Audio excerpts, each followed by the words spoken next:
그리스도님 안에서 나는 참말을 하지 거짓말하지 않습니다. 내 양심도 성령님 안에서 나와 더불어 증언합니다. 내 슬픔이 크고 내 마음속에 진통이 끊이지 않습니다. 차라리 나 자신이 저주를 받아 그리스도님으로부터 끊어지면 좋겠습니다. 내 형제자매들, 곧 혈통상의 내 결례를 위해서라면요. 그들은 이스라엘 사람입니다. 하나님이 그들을 아들, 딸로 삼으시고 그들에게 영광을 보이시고 여러 언약을 맺어주셨습니다. 율법을 주시고 예배하는 법을 알려주시고 여러 약속을 해주셨습니다. 그들은 위대한 조상들의 후손이고 혈통으로 볼 때 그리스도님도 그들한테서 나셨습니다. 모든 것 위에 계시는 하나님이 영원토록 찬양받으시기를. 아멘. 그렇지만 하나님의 말씀이 소용없게 되었다는 그런 말은 아닙니다. 이스라엘한테서 난 이 사람들이 모두 이스라엘은 아니니까요. 또한 아브라함의 후손이 모두 아브라함의 자녀인 것도 아니기 때문입니다. 오히려 하나님은 이삭의 후손이어야 너의 후손이라 불릴 것이다 하고 말씀하셨습니다. 다시 말해서 육신에 의한 자녀들, 이들이 하나님의 자녀들이 아니라 약속에 의한 자녀들이 후손으로 여겨집니다. 약속의 말씀은 이렇게 되어 있으니까요. 내년 이맘때 내가 다시 오겠다. 그때 사라에게 아들이 있을 것이다. 그뿐만 아니라 리브가가 한 사람, 곧 우리 조상 이삭과의 사이에서 쌍둥이를 가졌을 때도 마찬가지입니다. 쌍둥이가 아직 태어나지도 않았고 무슨 선한 일이나 못된 짓을 하지도 않았을 때였습니다. 그때 선택에 기초하여 하나님이 미리 정하신 계획이 유지되도록 하셨습니다. 아이들이 한 일이 아니라 부르시는 분에게 달린 것이었습니다. 그래서 리브가에게 말씀하셨습니다. 큰아이가 작은아이를 섬길 것이다. 성경에 이렇게 적혀 있는 대로입니다. 야곱은 내가 사랑했지만 에서는 내가 미워했다. 그렇다면 우리가 무슨 말을 해야 하겠습니까? 하나님이 불공정하시다는 말입니까? 절대로 그럴 수 없습니다. 하나님이 모세에게 이렇게 말씀하시니까요. 나는 내가 불쌍히 여기고 싶은 사람을 불쌍히 여기고 내가 가엾게 여기고 싶은 사람을 가엾게 여길 것이다. 그러므로 선택받는 것은 사람의 바람이나 노력이 아니라 은혜를 베푸시는 하나님께 달려 있습니다. 성경이 파라오에게 이렇게 말하잖아요. 내가 너를 일으켜 세운 것은 바로 이 일을 위해서이다. 곧 너를 통해 내 능력을 드러내 보여주어 내 이름이 온 땅에 널리 알려지게 하려는 것이다. 그러므로 하나님은 불쌍히 여기고 싶은 사람을 불쌍히 여기시고 마음이 굳어지게 하고 싶은 사람을 마음이 굳어지게 하십니다. 그러면 그대는 나에게 따질 것입니다. 그렇다면 왜 하나님은 아직도 잘못을 나무라시는 겁니까? 그분 뜻에 누가 맞설 수 있었다는 말입니까? 아, 사람아. 도대체 그대는 누구입니까? 하나님께 말대꾸하며 대들다니요. 만들어진 것이 만든 사람에게 왜 나를 이렇게 만드셨나요? 하고 따지겠습니까? 아니면 진흙을 빚어 그릇을 만드는 사람에게 권한이 없단 말입니까? 같은 진흙덩이에서 어떤 것은 값지게 쓸 그릇으로, 어떤 것은 하찮게 쓸 그릇으로 만들 권한이요. 어떻단 말입니까? 하나님이 노여움을 드러내어 그 능력을 알리기를 바라시면서도 노여움을 사서 멸망하게 되어 있는 그릇들을 많이 참고 기다려 주셨다면요. 어떻단 말입니까? 영광을 누리도록 미리 준비해 두신 그릇들, 곧 불쌍히 여기심을 받을 그릇들에게는 하나님의 영광의 풍부함을 알리시려고 하셨다면요. 하나님이 불쌍히 여기실 그릇들로 우리도 부르셨습니다. 유대아 사람들 가운데서뿐만 아니라 다른 민족들 가운데서도요. 호세아서에서도 말씀하시는 대로입니다. 내가 내 백성 아닌 사람을 내 백성이라 부르고 사랑받지 못하는 여자를 사랑받는 여자라 부를 것이다. 또한 그들에게 너희들은 내 백성이 아니다 하고 말씀하시던 곳, 거기서 그들이 살아계신 하나님의 아들, 딸이라 불릴 것이다. 그렇지만 이사야가 이스라엘을 두고 이렇게 외쳤습니다. 이스라엘 아들, 딸의 수가 바다 모래와 같이 많더라도 남은 사람만이 구원받을 것이다. 주님이 말씀하신 것을 완전하고도 빠르게 땅 위에 실행하실 것이기 때문이다. 또 이사야가 이미 말한 대로입니다. 전능하신 주님이 우리에게 후손을 남겨두지 않으셨더라면 우리는 소돔처럼 되었을 것이고 고모라같이 되었을 것이다. 그렇다면 우리가 무슨 말을 해야 하겠습니까? 의를 뒤쫓아 구하지 않은 민족들이 의를 얻었습니다. 믿음에 기초하여 얻는 의를 말입니다. 그런데 이스라엘은 의로 이끄는 율법을 뒤쫓아 구했지만 율법에 다다르지 못했습니다. 무엇 때문입니까? 믿음에 기초하지 않고 행위에 기초하여 그것을 뒤쫓아 구했기 때문입니다. 걸림돌에 걸린 것입니다. 성경에 적혀 있는 대로입니다. 보라, 내가 시온의 걸림돌, 곧 걸려 넘어지게 하는 바위를 둔다. 그러나 그를 믿는 사람은 창피를 당하지 않을 것이다.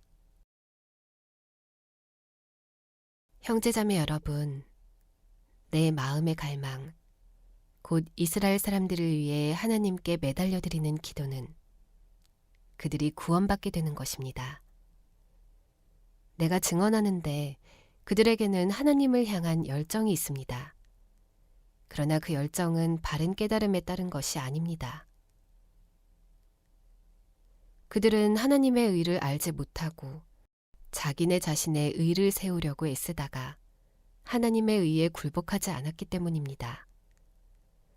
사실 그리스도님이 율법의 끝마침이 되셔서 모든 믿는 사람에게 의를 가져다 주셨는데도 말이죠. 모세는 율법의 기초에서 얻는 의에 대해 이렇게 기록합니다. 이것들을 실행한 사람은 이것들 덕분에 살아갈 것이다. 그러나 믿음의 기초에서 얻는 의는 이렇게 말합니다. 그대 마음속으로 누가 하늘로 올라갈 것인가 하고 말하지 말아라. 그런 말은 그리스도님을 모시고 내려와야 한다는 뜻이 됩니다. 또는 누가 밑바닥 없는 구덩이 무저갱으로 내려갈 것인가 하고 말하지 말아라. 그런 말은 그리스도님을 죽은 사람들 가운데서 모시고 올라와야 한다는 뜻이 됩니다. 그렇다면 성경은 무엇을 말합니까? 네 가까이에 그 말씀이 있다. 네 입에 있고 네 마음속에 있다.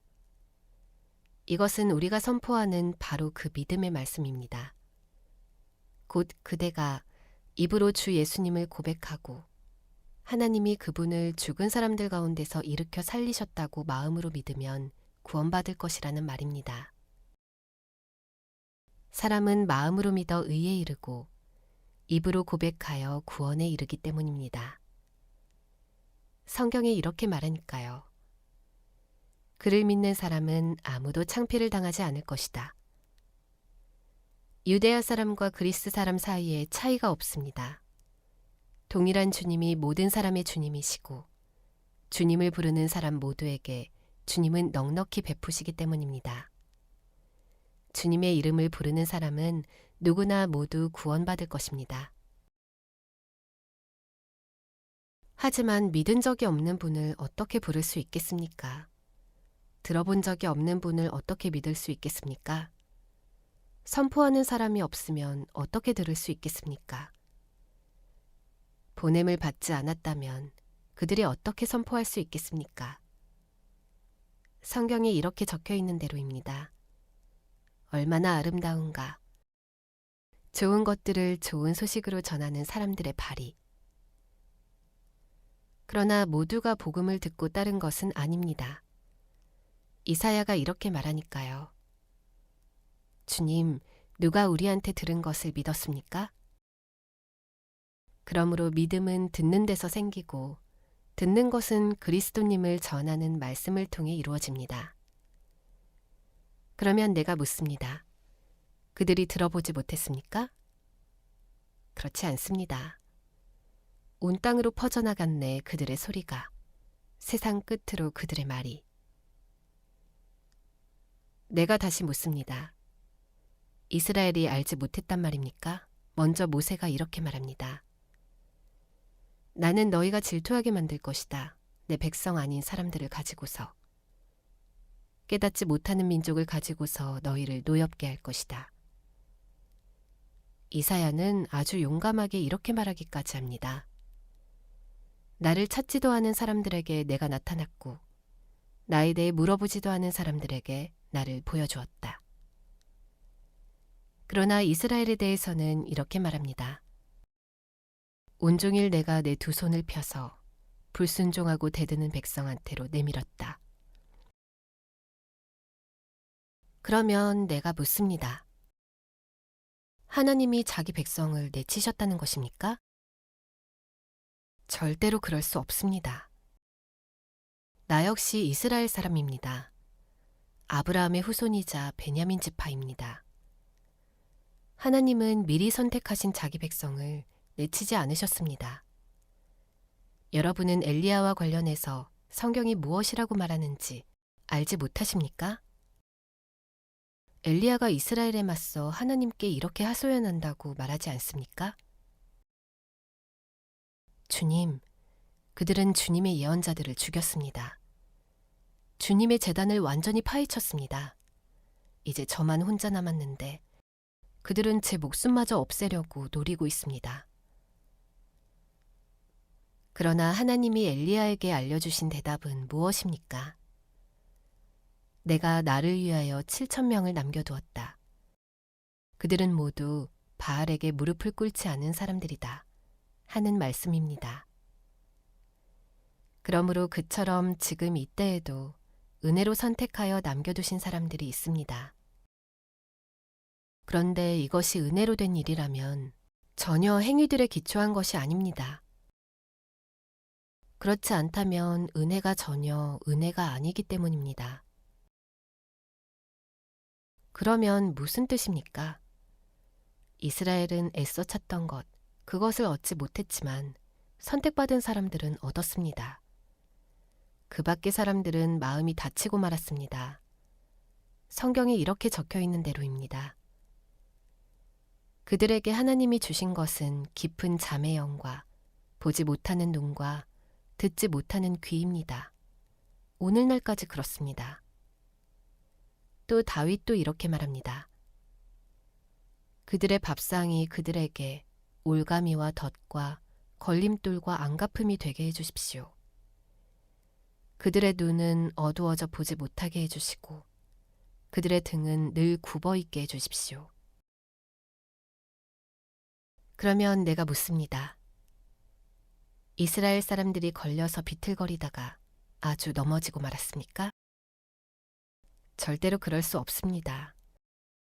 오히려 그들이 걸려 넘어진 까닭에 구원이 다른 민족들에게 이르렀고 이것이 이스라엘 사람들 속에 질투심을 불러일으켰습니다. 그들의 걸려 넘어짐이 세상을 부유하게 했고 그들의 실패가 다른 민족들을 부유하게 했습니다. 그렇다면 그들이 돌아와 그 수가 다 찰 때는 얼마나 더 그렇겠습니까? 여러분, 곧 다른 민족에 속한 분들에게 내가 말합니다. 그러니까 내가 다른 민족들을 위한 사도이니만큼 나는 내가 섬기는 일을 영광스럽게 여깁니다. 내가 내 결의부치에게 질투를 일으켜 어떻게 해서든지 그들 가운데 몇 명이라도 구원하고 싶어서입니다. 그들을 내치신 것이 세상으로 하여금 하나님과 화해하게 만들었다면 그들을 다시 받아들이시는 것은 무슨 일을 불러오겠습니까? 죽은 사람들 가운데로부터 살아나는 일이 아니고 무엇이겠습니까? 첫 예물로 바치는 밀가루 반죽이 거룩하면 나머지 밀가루 반죽도 거룩합니다. 또 뿌리가 거룩하면 가지들도 거룩합니다. 잘 가꾼 올리브나무 가지들 가운데 몇 개가 잘려나갔습니다. 그런데 그대는 야생 올리브나무이면서 그것들 사이에 접붙여졌습니다. 그래서 잘 가꾼 올리브나무 뿌리에서 나오는 자양분을 함께 누리게 되었습니다.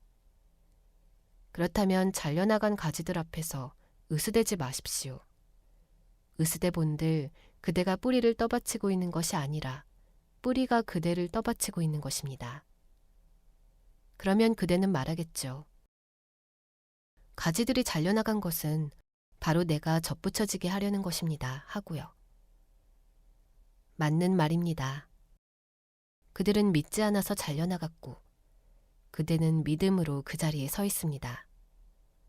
그러니 우쭐대지 말고 오히려 두려워하십시오. 하나님이 본디부터 있던 가지들을 아끼지 않으셨다면 또한 그대도 전혀 아끼지 않으실 테니까요. 그러므로 하나님의 다정하심과 엄격하심을 생각하십시오. 넘어진 사람들한테는 엄격하심을 보이셨지만 그대한테는 하나님의 다정하심이 나타났습니다. 그대가 그 다정하심에 계속 머문다면 말입니다. 그렇지 않으면 그대 또한 잘려나갈 것입니다.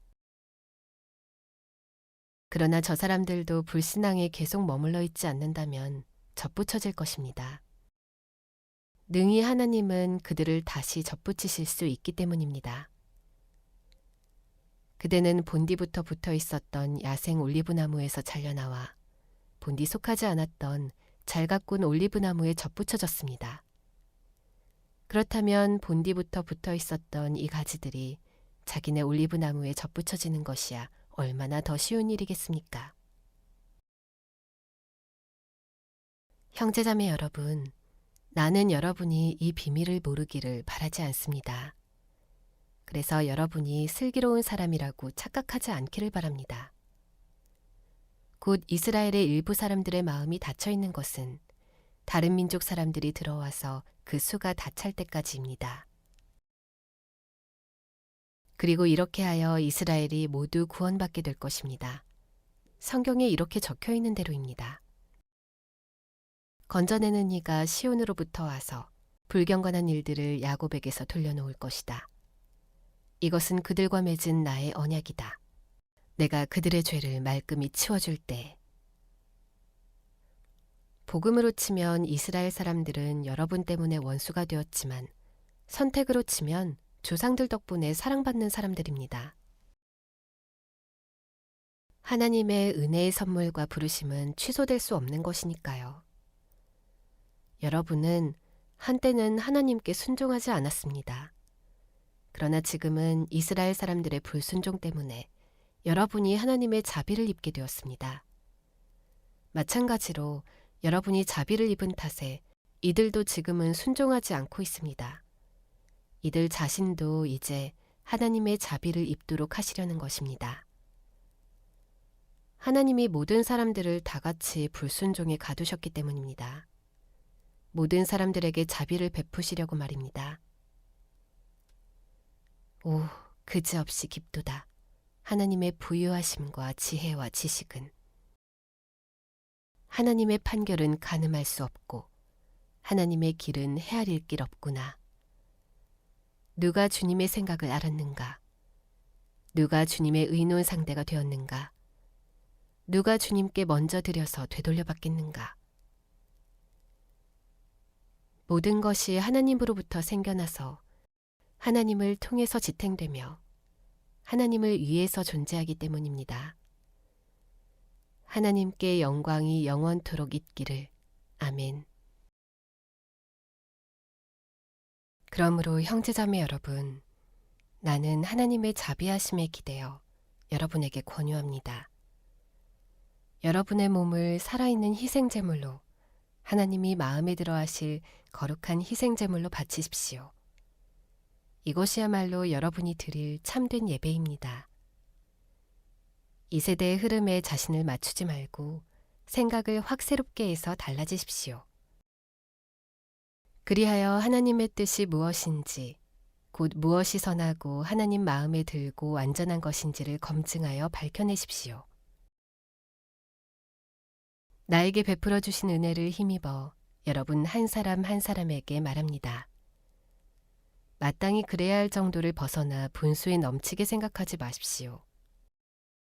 저마다에게 하나님이 나누어 주신 믿음을 기준 삼아 슬기롭게 생각하십시오. 우리 몸은 하나이지만 몸에는 각 부분들이 많이 있습니다. 그런데 몸의 각 부분들은 모두 똑같은 기능을 가진 것이 아닙니다. 이와 마찬가지로 우리는 수가 많지만 그리스도님 안에서 한 몸을 이루고 있습니다. 그리고 우리 하나하나는 서로 다르면서도 서로에게 속한 각 부분들입니다. 우리에게 베풀어 주신 은혜에 따라 우리가 받은 은혜의 선물들이 서로 다릅니다. 예언하는 은혜를 받았으면 믿음에 걸맞게 해야 합니다. 또는 섬기는 은혜를 받았으면 섬겨야 합니다. 또는 가르치는 사람은 가르쳐야 합니다. 또는 권면하는 사람은 권면해야 합니다. 나눠주는 사람은 딴 맘을 품지 말아야 합니다. 앞에서 지도하는 사람은 부지런히 해야 합니다. 자비를 베푸는 사람은 신이 나서 해야 합니다. 사랑은 겉다르고 속다르지 않아야 합니다. 악한 것을 혐오하고 선한 것을 꽉 붙잡으십시오. 형제자매의 사랑으로 서로 아껴주고 서로 존중하는 일에 앞장서십시오. 열정이 식지 않게 하고 마음이 뜨거워져서 주님을 섬기십시오. 희망 가운데 기뻐하며 큰 어려움 가운데 견디십시오. 기도에 정성을 쏟으십시오. 성도들이 어려울 때 함께 도와주고 나그네 대접하기를 힘써 추구하십시오. 여러분을 박해하는 사람들에게는 복을 빌어 주십시오.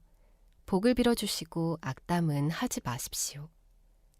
기뻐하는 사람들과 함께 기뻐하고 우는 사람들과 함께 우십시오. 서로 같은 마음을 품으십시오. 주제넘은 생각을 버리고 낮은 처지의 사람들과 기꺼이 어울리십시오. 스스로 슬기롭다고 착각하지 마십시오. 아무에게도 악을 악으로 갚지 말고 모든 사람이 보기에 훌륭한 일에 마음을 쓰십시오. 여러분 쪽에서 할 수 있는 일이라면 모든 사람과 평화롭게 지내십시오. 사랑하는 여러분, 스스로 안갚음하지 마십시오. 오히려 하나님의 벌하심에 자리를 내드리십시오. 성경에 이렇게 적혀 있으니까요. 안갚음은 나의 일, 내가 되갚아줄 것이다. 주님이 하시는 말씀입니다. 오히려 이렇게 적혀 있습니다. 네 원수가 배고파하면 그에게 먹을 것을 주어라. 목말라 하면 그에게 마실 것을 주어라. 이렇게 하는 것은 불타는 숯을 그의 머리 위에 쌓아놓는 것이니까. 악에게 정복당하지 말고 선으로 악을 정복하십시오.